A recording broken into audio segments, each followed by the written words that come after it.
অন্য সবে নয়, একটু একটা জিনিস খাওয়ার খুব ইচ্ছে হয়েছে, তার পেছনে খরচা করবো। উঠেছি আবার একটা সেই ট্রেনে, যে ট্রেনে কোনো ড্রাইভার নেই, ড্রাইভার ছাড়া ভুতুরে ট্রেন এটা আর কি।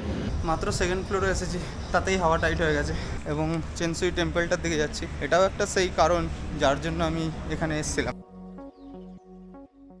আমার এই জার্নিটা শুরু হয়েছিল আগের ভিডিও থেকে, যেখানে আমি কুয়ালালামপুরের বোটানিক্যাল গার্ডেনটা ঘুরে দেখেছিলাম। ওই যে শুরু করলাম ওখানটায়, হাঁপিয়ে গেছি।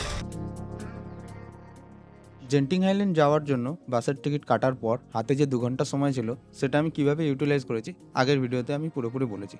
আর এই ভিডিওতে সেই জার্নিটাই কন্টিনিউ করব তারপর থেকে। এখানে সব কিছু পারফেক্ট টাইমিংয়ে চলে, তাই বাসও অন টাইম ছেড়েছিল। আর আমার যে সিটটা ছিল সেটা খুবই দারুণ ছিল। 2x1 কনফিগারেশনে বাসের সিটটা ছিল এবং লেগ স্পেস খুবই ভালো ছিল।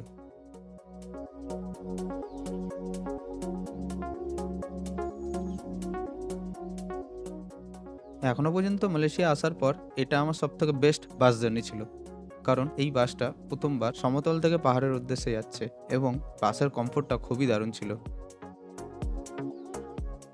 টোটাল 55 থেকে 60 কিলোমিটারের মতন জার্নি ছিল, আর সময় লেগেছিল 2 ঘন্টার মতো।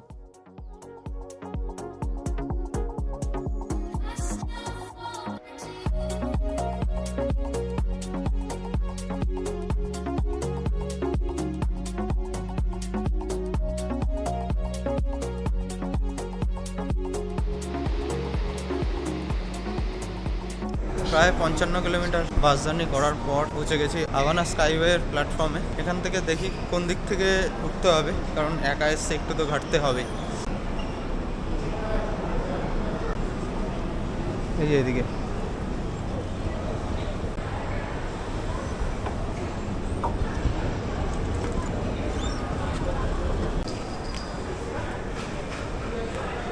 অলমোস্ট 3খানা এসকেলেটার চড়ে ফেললাম, 4 তলায় উঠে গেলাম প্রায়।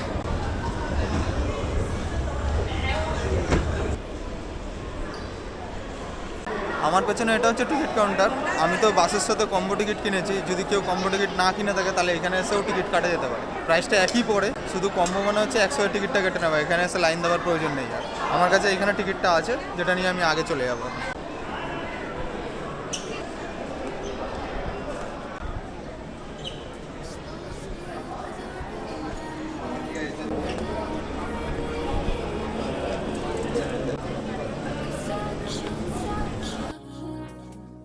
এই আভানা স্কাইওয়ে কেবল কারটা প্রায় 2.8 কিলোমিটার লম্বা, আর কয়েক মিনিটের মধ্যে নিয়ে যায় পাহাড়ের উপরে রিসর্ট ওয়ার্ল্ডে। Hello, say high.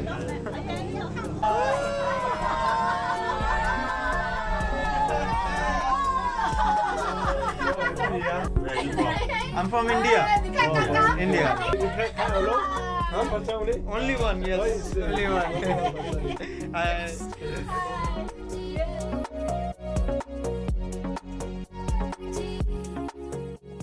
এই রোপের রুটের নিচে রয়েছে প্রাচীন টপিক্যাল রেন ফরেস্ট বেল্ট, যা তিতিবংসা মাউন্টেন রেঞ্জের অংশ। বর্ষার সময় কুয়াশা আর মেঘ মিলে এই জায়গাটাকে পুরো ঢেকে দেয়।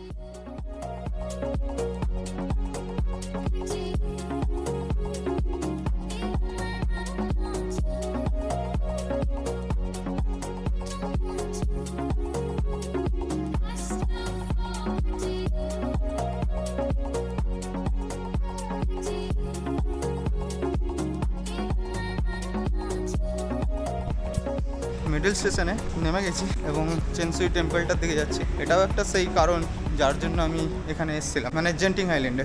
চেনসুই টেম্পলটি যাওয়ার জন্য এখানে এরকম এসকেলেটার করা আছে, এসকেলেটার করে যেতে হবে নিচের দিকে। যে টেম্পলটা আমরা স্কাই ক্যাবের ভেতরে বসে দেখছিলাম, অ্যাকচুয়ালি স্কাই ক্যাব না, স্কাই ওয়ে বলে। তো স্কাই ওয়েতে মিডল স্টেশনে নামার পর এটা ফ্রিতেই দেখা যায়, মানে এই টেম্পলটা ফ্রি ভিউ আর কি। এখানে এসে একটুখানি ঠান্ডা ঠান্ডাই লাগছে ভালোই, কারণ পাহাড়ের অনেকটাই উপরে।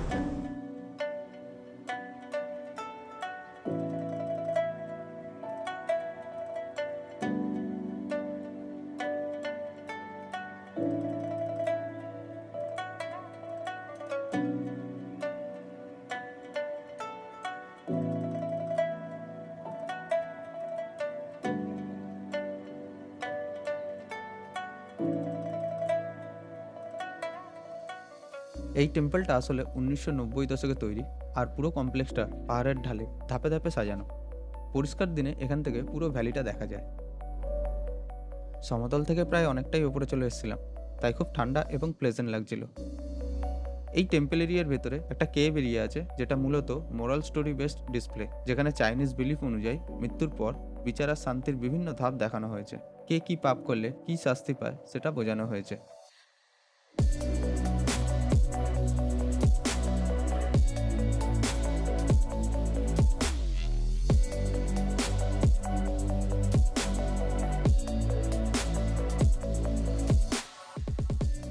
টেম্পল কমপ্লেক্সের সবচেয়ে আকর্ষণীয় অংশ হলো নতলা প্যাগোডা, যেটা দূর থেকেও স্পষ্ট দেখা যায়।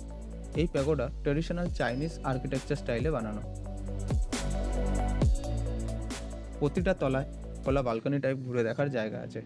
ওপরে উঠলে চারপাশের পাহাড় আর নিচের ভ্যালি ভিউ দেখা যায়।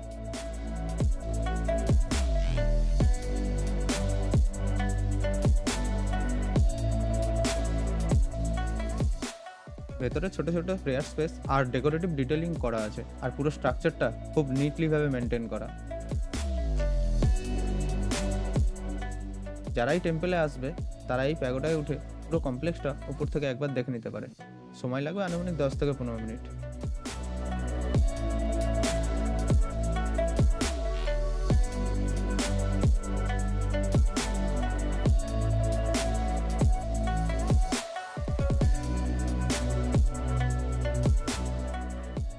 প্রায় ঘন্টাখানেক সময় কাটানোর পর এই চিনসুই টেম্পল থেকে আমি বেরিয়ে গেলাম। এখন আবার চিনসুই স্টেশন থেকে রোপওয়ে ধরে ওপরের মেন জেন্টিং এরিয়ার দিকে যাচ্ছি। কয়েক মিনিটের মধ্যেই পৌঁছে যাবো রিসর্টস ওয়ার্ল্ড জেন্টিংয়ে। এটাই আসল জেন্টিং হাইল্যান্ডের মেন হাব, যেখানে মল, ইনডোর থিম পার্ক, রেস্টুরেন্ট আর ক্যাসিনো সব একসাথে আছে।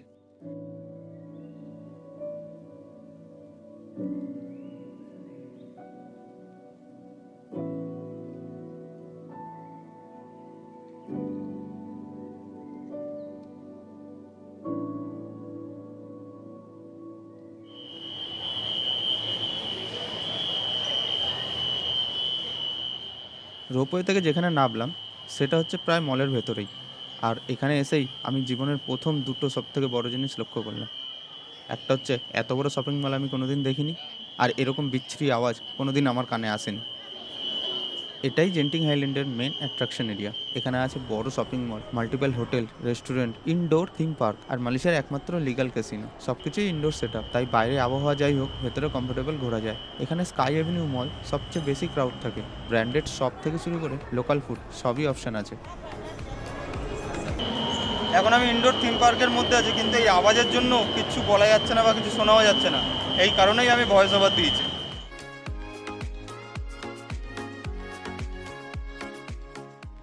কলকাতার সাউথ সিটি মল দেখার পর আমার জীবনে দেখা এটা সবথেকে বড় মল। ভেতরে ঢুকলেই বোঝা যায় জায়গাটা অনেক বড়। কয়েকটা ফ্লোর জুড়ে সব ক্যাফে, রেস্টুরেন্ট ছড়িয়ে আছে। ইন্টারন্যাশনাল ব্র্যান্ড যেরকম আছে তেমনই আছে লোকাল মালয়েশিয়ান ব্র্যান্ড।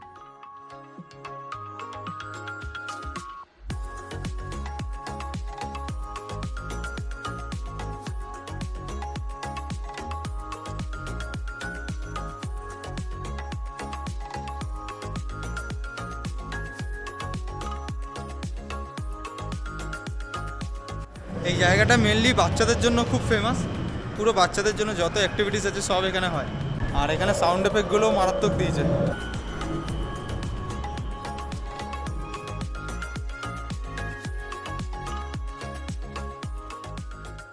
আগে শুনেছিলাম আর আজ এসে দেখলাম এই জায়গাটা ফান অ্যাক্টিভিটিসের জন্য সত্যিই প্যারাডাইস। মলের ভেতরে একটু হাঁটলাম, বিভিন্ন শপ আর সেট আপ দেখলাম। হাঁটতে হাঁটতেই চোখে পড়ে ইনডোর থিম পার্কের কালারফুল রাইডগুলো। এখানে অনেক রাইড আর থিম পার্ক অপশন থাকলেও আমি আজকে শুধু ঘুরতে এসেছি, কোনো রাইড করিনি, আউটডোর থিম পার্কেও যাইনি। মূলত জায়গাটা কেমন, অ্যাটমসফিয়ার কেমন সেটা ফিল করার জন্যই এসেছি।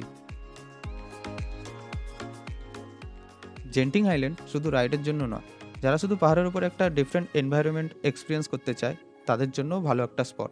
সময় থাকলে এখানে আরাম করে 1-2 ঘন্টা কাটানো যায় কিছু না করেও।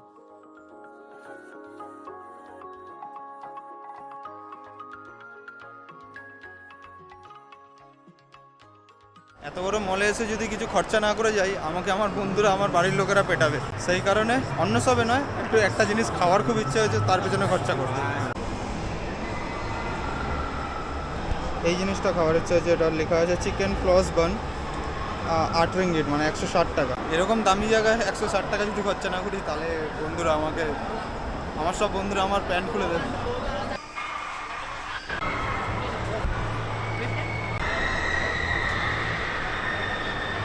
আমার ক্রেডিট কার্ডের বিল চলে আসবে এবার 10,000 টাকার মতো।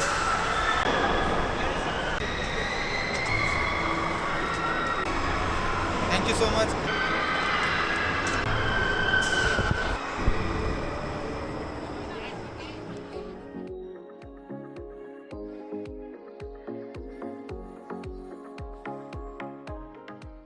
কেনা খাবারটা খুব ভালোই এনজয় করছিলাম, অনেকক্ষণ সময় কাটিয়েছি, এবার ফিরে যাওয়ার পালা। থিম পার্কের ঠিক বাইরেটা একটু বেরিয়ে এসেছিলাম। এতক্ষণ পরে এখানে একটুখানি শান্তি আছে, কানটা বাজছে আর কি। মেন ইনডোর থিম পার্ক থেকে বাইরে বেরিয়ে এসেছি। বাইরে বলতে not outside of this building, indoor theme পার্কটা থেকে জাস্ট বাইরে।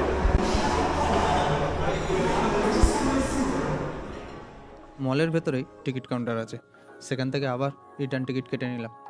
এবার ফিরে যেতে হবে। আমার যতটুকু দেখার আমি দেখে নিয়েছি, বাকি যদি আরও এক্সপিরিয়েন্স করতে হয় নিজেদেরকে আসতে হবে।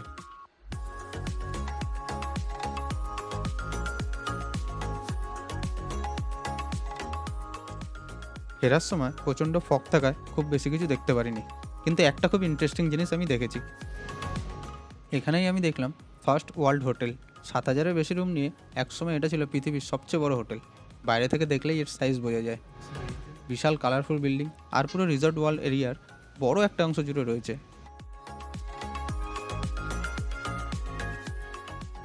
এরপর উপরে ধরে বাস স্ট্যান্ডে এসে পৌঁছলাম। এরপর 10 রিঙ্গিত দিয়ে বাসের টিকিট কাটলাম। আমার গন্তব্য, আমার হোস্টেল। ফেরার বাসটা ডাইরেক্ট আমি কুয়ালালামপুরের পাইনি, পেয়েছিলাম গোমবাকের। গোমবাক একটা জায়গা যেখান থেকে আবার আমাকে মেট্রো নিতে হবে বাসারসানি যাওয়ার জন্য।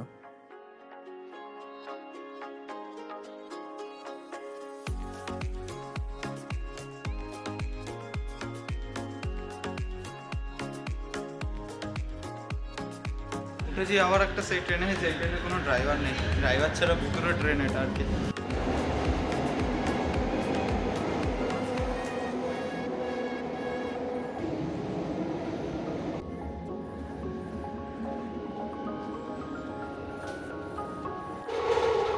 এখন স্টেশনটা এখানে আছে, এখান থেকে আমি যাব হচ্ছে এই বাসারসানিতে, ডাইরেক্ট ট্রেন। আজকের এই দিনটা আমি একটু অন্যরকমভাবে ঘুরতে চেয়েছিলাম, আর সেটা সফলভাবে করেও ছিলাম। এরপর আমি ফিরে এসেছিলাম আমার হোস্টেলে। বিকেল ফিরে এসে একটু রেস্ট নিয়েছিলাম, তারপরে বিকেলে বেরিয়েছিলাম অন্য একটা জায়গায় ঘুরতে। দেখাবো সেটা আমি আমার পরের ভিডিওতে। ভিডিওগুলো যদি ভালো লেগে থাকে অবশ্যই একটা লাইক দিয়ে যাবেন। দেখা হবে আমার পরের ভিডিওতে।